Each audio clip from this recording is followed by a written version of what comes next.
உன்னோடுதான் என் ஜீவன் ஒன்றாக்கினான் நம் தேவன். நீதானம்மா என் தாரம் மாறாதம்மா என் நாடும் இந்த நேசம் பாசம் நாடும் வாழ்க.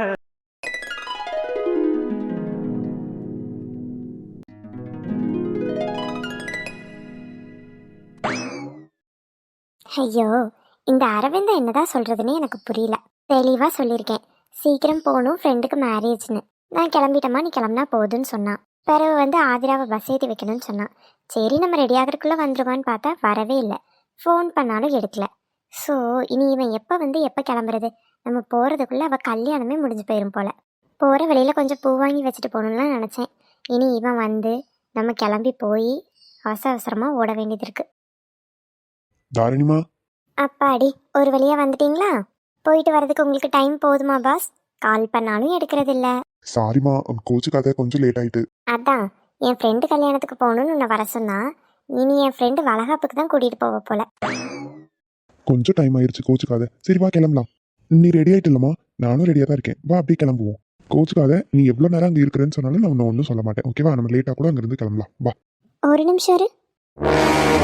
சொல்லுமா. இது என்ன, காலையில் ஷர்ட் அயன் பண்ணி தானே போட்டேன், சட்டையெல்லாம் ரொம்ப கசங்கிருக்கு, என்னாச்சு? தாரிணிமா, ஆல்ரெடி லேட் ஆயிட்டலாம். நான் உனக்கு பைக்கில் போக போக என்ன நடந்துச்சுன்னு சொல்கிறேன். வா. ஆஹா, நீ என்னாச்சுன்னு சொல்லு, அப்போ தான் நான் வருவேன். என்னாச்சு? அது அரவிந்துமா, லேட் ஆனாலும் பரவாயில்ல, நான் உன் மேலே கோவப்பட மாட்டேன். பொறுமையாக என்னாச்சுன்னு எனக்கு சொல்லு. அது ஒன்றும் இல்லைம்மா. நானும் அம்மாவும் தங்கச்சி ஊருக்கு போகிறான்னு பஸ் ஏற்றி வைக்க போனோம்ல. நாங்கள் போய் ஒரு 10 நிமிஷத்துக்குள்ளேயே பஸ் வந்துருச்சு. சரி நம்மளுக்கு பாய் சொல்லிட்டு ரிட்டர்ன் வந்துட்டு இருந்தோம். வர வழியில் மாமா இருக்காவல்லா. மாமாவா? யாரு? அதான் செந்தில் மாமா. ஆமாம், அவங்களா? அவங்களுக்கு என்னாச்சு? மாமா ஒரு பையில கொஞ்சம் ரூபா போட்டு யாருக்கோ கொடுக்கணும்னு சொல்லி கொண்டு போயிட்டு இருந்திருப்பாரு போல. வழியில இறங்கி ஃபோன் பேசிட்டு இருந்திருக்காரு. அந்த நேரம் அங்கே வந்து ஒரு திருட்ட பையன் அவர் பேசினதெல்லாம் கேட்டுட்டு அந்த பணப்பையை பிடுங்கிட்டு இருந்தான். நானும் அம்மாவும் அந்த வழியை போகும்போது அவங்க 2 பேரும் அந்த பையை பிடிச்சிட்டு சண்டை போட்டுக்கிட்டு இருந்தாங்க. அதை பார்த்துட்டு போய் நான் அந்த திருடங்கிட்ட இருந்து அதை பிடுங்கி திருடன் அடித்து மாமா கையில் அந்த பையை கொடுத்தேன். என்னம்மா சொல்கிற? அந்த திருடன் கூட சண்டை போட்டியா? உனக்கு அடி எதுவும் படலையே? இல்லைம்மா, எனக்கெல்லாம் ஒரு அடியும் இல்லை. ஆனால் நீ இப்படி யார்கிட்டையும் வீணாக வம்பிழுக்கக்கூடாது, சண்டை போடக்கூடாதுன்னு என்கிட்ட பல தடவை சொல்லியிருக்க. இருந்தாலும் நான் இந்த மாதிரி ஒரு சூழ்நிலைங்கிறனால சண்டை போட்டுட்டேன். என்னை மன்னிச்சிருமா. இனிமேல் நான் எந்த வம்பு தும்புக்கும் போக மாட்டேன். பரவாயில்லம்மா, நீ வீணா யார்கிட்டயாவது வம்பிழுத்த சண்டை போட்டாதான் நான் உன் மேலே கோவப்பட்டிருப்பேன். உங்கள் மாமா அப்படி ஒரு சூழ்நிலையில் இருக்கும்போது நீ காப்பாற்றுறதுக்காக தான் சண்டை போட்டிருக்க. அது தப்பே கிடையாது. உனக்கு எதுவும் அடிபட்டுருச்சோன்னு தான் நான் பதறினேன், மற்றபடி ஒன்றும் இல்லை. இல்லைம்மா, இல்லை, எனக்கு அடி ஒன்றும் இல்லை. பிறகு என்னம்மா ஆச்சு? அது நடந்துட்டு இருக்கும்போதே அங்கே மாறனும் வந்துட்டான். அந்த திருடனை போலீஸ்க்கு கால் பண்ணி வர சொல்லி பிடிச்சி கொடுத்துட்டோம். பிறகு மாமாட்ட அந்த பணப்பையை கொடுத்தாச்சு. அவர் எனக்கும் அம்மாக்கும் நன்றி சொன்னார். ஒரு 2 நிமிஷம் நின்று பேசினார். ரொம்ப சிரித்து பேசலனாலும் அம்மா அடிபட்டுட்டா அது இதுன்னு கேட்கும்போது பதிலாம் சொன்னார். பிறகு கிளம்பி போயிட்டாருமா. அதான் லேட் ஆயிட்டு, சாரி. நல்ல வேலை, நீ நல்ல நேரத்துக்கு போய் உங்கள் மாமாவை காப்பாற்றிட்ட.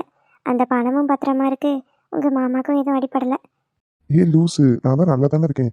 சட்டை மட்டும் சண்டை போடுறதுல லைட்டாக கசங்கிட்டா, அவ்வளோதான். இதுக்கு எதுக்கு நீ சோகமாக இருக்க? உண்மையாவே உனக்கு எந்த அடியும் படலை தானே? அட பைத்தியக்காரி, உன் மேலே சத்தியமாக எனக்கு எந்த அடியும் படலை. சரி வா கிளம்புவோம்.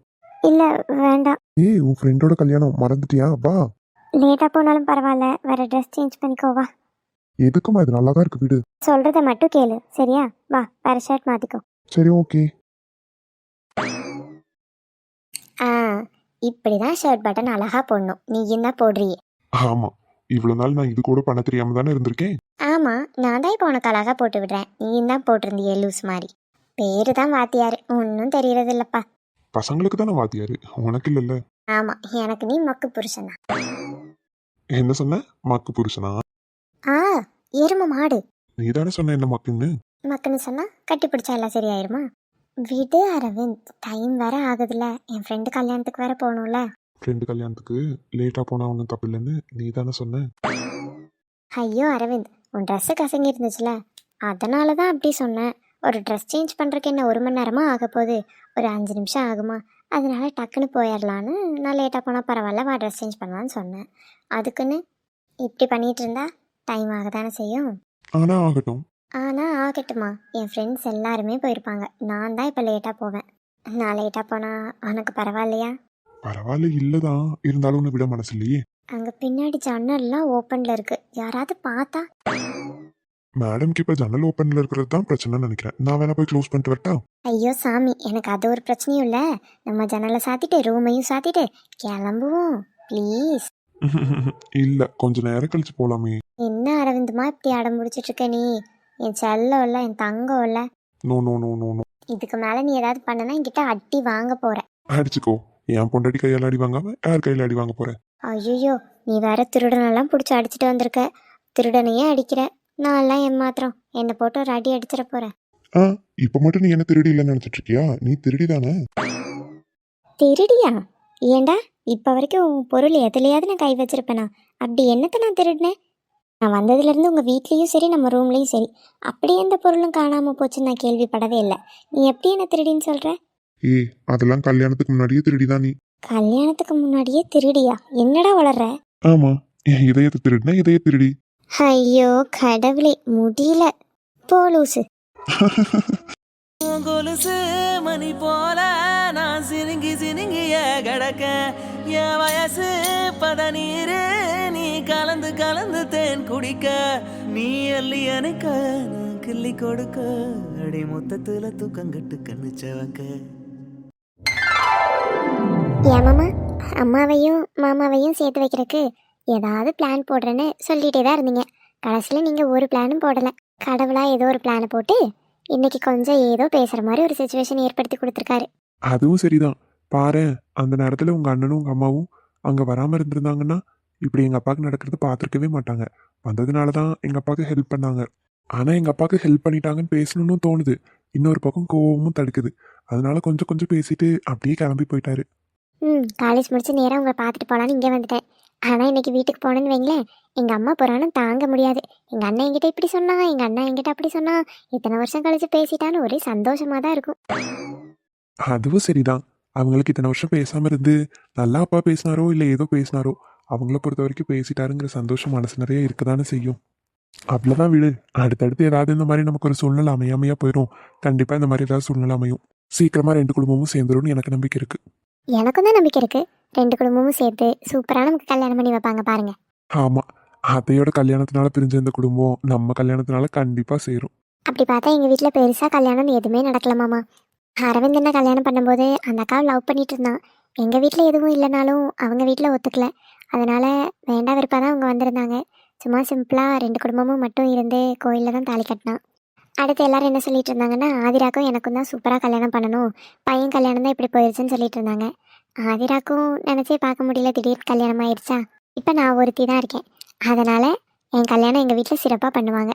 ஏய், எங்கள் வீட்லேயும் என் கல்யாணத்தை சூப்பராக தான் பண்ணுவாங்க. எங்கள் அக்காவுக்கும் கல்யாணம் ஆகி ரொம்ப வருஷம் ஆச்சு.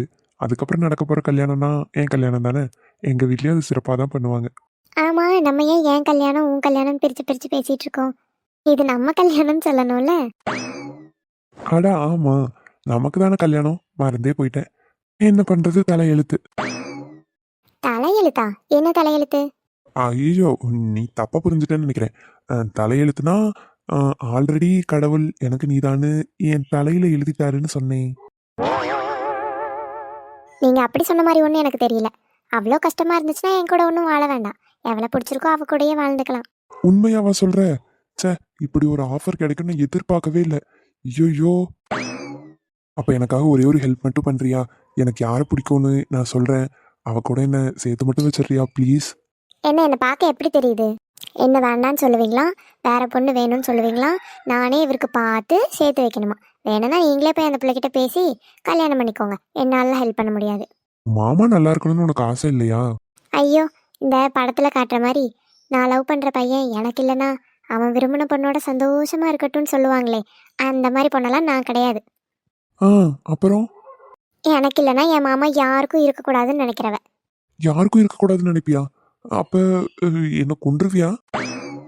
நான் எதுக்கு மாமா உங்களை கொல்ல போகிறேன்? உங்களை கட்டிக்கிறேன்னு ஒருத்தி வருவான்ல, அவளை கொன்றுவியா? ஹலோ, நான் என்ன கொலைகாரியா? மாற்றி மாற்றி கொலை பண்ணிட்டு இருக்கறக்கு. அதெல்லாம் அவளையும் கொலை பண்ண மாட்டேன். அவளை 4 தட்டு தட்டி அவள் என்னோட மாமா, நீ கொஞ்சம் விலகிக்கோன்னு புரிகிற விதத்தில் சொல்லி அவளை அனுப்பி விட்டுருவேன். ஓ, அட்வைஸ் தான் பண்ணுவியா? சரி, உன் அட்வைஸ் அவ கேட்கலனா? கேட்குற விதத்தில் சொல்லுவேன். சரி, அவ போனா போயிட்டு போறா. வேற பொண்ணை நான் கூட்டிட்டு வருவேன். நீங்கள் எத்தனை பொண்ணை கூட்டிகிட்டு வந்தாலும் எவளையும் உங்கள் கூட சேர விட மாட்டேன். அதுக்கு என்னென்னலாம் பண்ணணுமோ எல்லாம் நான் பண்ணுவேன். உங்கள் கூட கல்யாணம்னு ஒன்று நடந்தால் அது நான் மட்டும்தான். அருகில் உந்தன் வாசம் இந்த காத்தில் வீசுதே, விழித்தெருவில் போகும் உந்தன் உருவம் தேடுதே, பாவி நெஞ்ச என்ன சரிடி என் அழகு பொண்டாட்டி. தூர போங்க, முதல்ல கையெடுங்க. இப்போ தான் வேற எவ்வளையோ பிடிச்சிருக்கு அப்படி இப்படி நீங்கள் இப்போ அழகு பொண்டாட்டிங்கிறீங்க. அதெல்லாம் ஒன்றும் தேவை கிடையாது. கையெடுங்க முதல்ல. எனக்கு உன்னை தாண்டி யாரமா பிடிக்க போகுது? நான் இன்னொரு பொண்ணை பிடிச்சிருக்குன்னு சொன்னதே உன்னை தான். உன்னோட அடையாளம்லாம் சொல்லி அந்த பொண்ணை தான் பிடிச்சிருக்குன்னு சொல்லலாம். அப்போ நீ அது நானான்னு கேட்பேன்னு பார்த்தேன். அதுக்குள்ளே நீ என்னென்னமோ சொன்ன, நானும் சொன்னேன், அப்படியே போயிடுச்சு. நம்புற மாதிரி ஒன்றும் இல்லையே. பொண்ணுங்க என்னைக்குமா பசங்களை நம்பியிருக்கீங்க?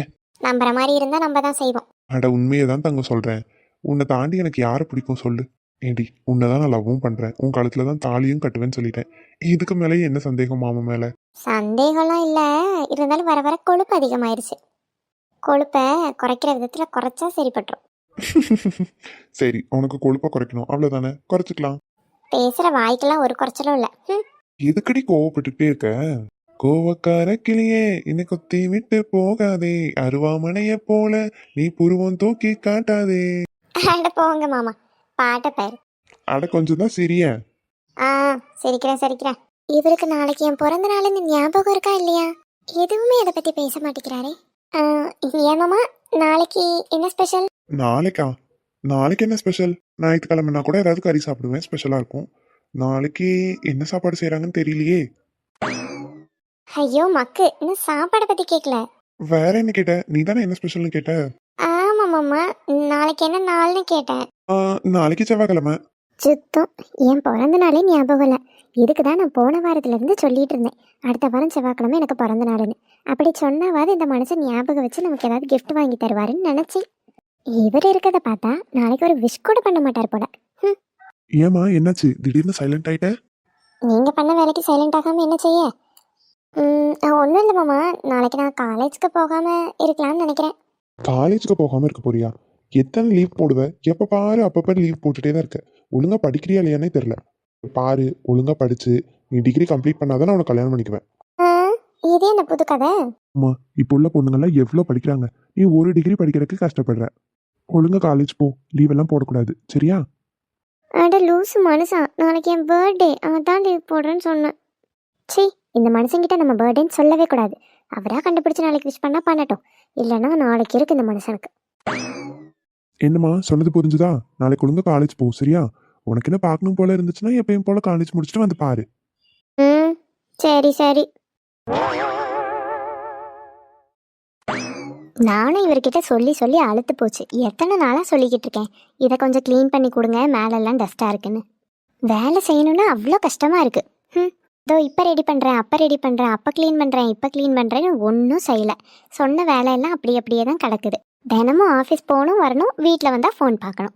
ஒரு ஹெல்ப் பண்ணுறது கிடையாது. இவரை நம்பிட்டே இருந்தால் இனி ஒன்றும் நடக்காது. நம்மளே களத்தில் இறங்கிட வேண்டிதான். ஐயோ, டஸ்ட்டை க்ளீன் பண்ணணும், மாஸ்க் வேறு எடுத்துகிட்டு வரல. சரி பரவாயில்ல, இதை மட்டும் க்ளீன் பண்ணிட்டு இறங்கிட்டு மாஸ்க் போட்டுக்கலாம். இவன் என்ன பண்ணிக்கிட்டு இருக்கா? ஐயோ, இந்த பீரோ மேலெல்லாம் அழுக்கா இருக்கு, கொஞ்சம் க்ளீன் பண்ணித்தான்னு என்கிட்ட தான் சொன்னான். நம்ம தான் மறந்துட்டோம். இப்போ கண்ணு முன்னாடி போய் நின்னா திட்டுவாளோ? ஆமாம், நிச்சயம் திட்டுவா. எவ்வளோ நாளாக சொல்லிட்டு இருக்கேன், இதை ஹெல்ப் பண்ணீங்களான்னு கேட்பா. நம்ம அப்படி பார்த்தும் பார்க்காத மாதிரி ஓடிட வேண்டிதான். இன்னும் ஒரு ஸ்டெப் ஏறினா தான் கரெக்டாக இருக்கும்னு நினைக்கேன். ஏம்மா, ஏய் பார்த்துமா. பார்த்துட்டு தானே இருக்கேன். கடவுளே, உன்னை யார் இந்த ஏணி மேலெல்லாம் பெயர சொன்னா? நான் பண்ணித்தர மாட்டேனா இதெல்லாம் உனக்கு? இப்போ விழுந்திருந்தா என்ன ஆயிருக்கும்? விழுந்திருந்தா தாங்கி பிடிக்க தான் நீங்கள் இருக்கீங்களே. நான் இருக்கேன் தான், எதுக்கு இப்படி சிரமப்பட்டு இருக்க நீ? உங்களால தான். எவ்வளோ நாளாக சொல்லிட்டு இருந்தேன், ஹெல்ப் பண்ணீங்களா? அது அது மறந்துட்டேன். அதுக்குன்னு இன்னொரு தடவை ஞாபகப்படுத்தினா ரெடி பண்ணியிருப்பேன்ல. இப்போ நீ கீழே விழுந்திருந்தா என்ன ஆயிருக்கும்? அடிபட்டிருக்கும்ல. நீங்கள் இருக்கும்போது நான் எப்படி கீழே விழுவேன்? ஏன் உன் புருஷன் அப்படிலாம் விட்டுற மாட்டேன்னு அவ்வளோ நம்பிக்கையா என்ன? என் புருஷன் என் கூட இருக்கும்போது எனக்கு இந்த மாதிரி எதுவும் ஆகாதுன்னு நம்பிக்கை.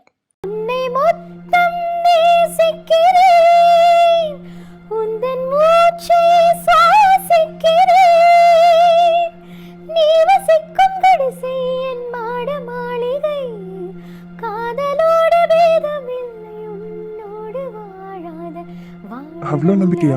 ஆமாம், எனக்கு ஏதாவது ஒன்றுனா நீங்கள் தானே பொறுப்பு. ஆமாம்மா, உனக்கு என்ன ஆனாலும் நான் தான் பொறுப்பு. உனக்கு எதுவும் ஆகவும் விட மாட்டேன். பத்திரமா பார்த்துக்கிறதுக்கு தானே நான் இருக்கேன். சரி சரி, ஓகே, இறக்கி விடுங்க. நான் மீதி வேலையெல்லாம் பார்க்கணும். மீதி வேலையெல்லாம் ஒன்றும் நீ பார்க்க வேண்டாம். ஆ, மீதி வேலையெல்லாம் பார்க்க வேண்டாமா? வேலையெல்லாம் போட்டது போட்டபடி அப்படியே கிடக்கு. அதெல்லாம் யார் பாப்பா? அதெல்லாம் பிறகு பார்த்துக்கிடலாம். கொஞ்சம் உன்கிட்ட பேசணும் வா. ஐயோ, நான் வரலப்பா. பேசணும்னு ஆரம்பிப்பீங்க, அப்புறம் அப்புறம் இல்லை போங்க, இறக்கி விடுங்கன்னு சொன்னேன். ஏன் இறக்கி விட சொல்லிட்டே இருக்க? நீ ஒன்றும் வெயிட்டா இல்லை. உன்னை தூக்குனது எனக்கு தூக்குன மாதிரியே இல்லை. பாஸ், நான் 50 கிலோ இருக்கேன். ஓ, 50 கேஜி. 50 கேஜி தாஜ்மஹால் எனக்கே எனக்கா. உங்களுக்கே உங்களுக்கு தான். ஆனால் இப்போ இல்லை, இப்போ உங்கள் 50 கேஜி தாஜ்மஹால் இறங்கி வேலை செய்யணும். வேலை தானம்மா, எப்போ வேணா செஞ்சுக்கலாம். நீ வேலை செய்கிறத பார்த்தா என் மனசெல்லாம் கஷ்டமா இருக்கு. அச்சச்சோ, என் புருஷன் ஃபீல் பண்ணுறதை பார்க்கவே கஷ்டமாக இருக்குது. ஒரு பிரச்சனையும் இல்லை, இப்போ என்னை இறக்கி விடுங்க. கொஞ்சம் துணி காய போடுற வேலை இருக்குது, அதை போய் நான் பார்க்குறேன். இந்த ரூமில் உள்ள ஃபுல் டஸ்ட்டையும் நீங்கள் க்ளீன் பண்ணிவிட்டு வீடெல்லாம் கூட்டிட்டீங்கன்னா ஓகே, வேலை முடிஞ்சிடும். வேலை பார்க்குறீங்களா? நானே வம்படியாக வந்து மாட்டிக்கிட்டேனே. இப்போ பார்க்க முடியாதுன்னு சொன்னால் திட்டுவாளோ? இல்லைம்மா, அது அந்த ஆஃபீஸில். இன்னைக்கு உங்களுக்கு லீவ் தானே? ஆஃபீஸில் எந்த வேலையாக இருந்தாலும் பொறுமையாக பார்த்துக்கலாம், ஒரு பிரச்சனையும் இல்லை. எனக்கு தெரியும் நீங்கள் எனக்காக எல்லாமே செய்வீங்கன்னு. ஒரு வீடு கூட்டி தர மாட்டீங்களா? நிச்சயம் கூட்டுவீங்க. சரி சரி, இறக்கி விடுங்க பார்க்கலாம். சீமார் எங்கே இருக்குன்னு தேடலாம் வேண்டாம், நான் எடுத்துகிட்டு வந்து உங்கள் கையிலேயே கொடுத்துட்டு போகிறேன், ஓகேவா? இன்னைக்கு இந்த ராகு இந்த வீட்டை சுத்தம் பண்ணணும்னு இருந்திருக்கு. அதை யாராலும் மாற்ற முடியும்?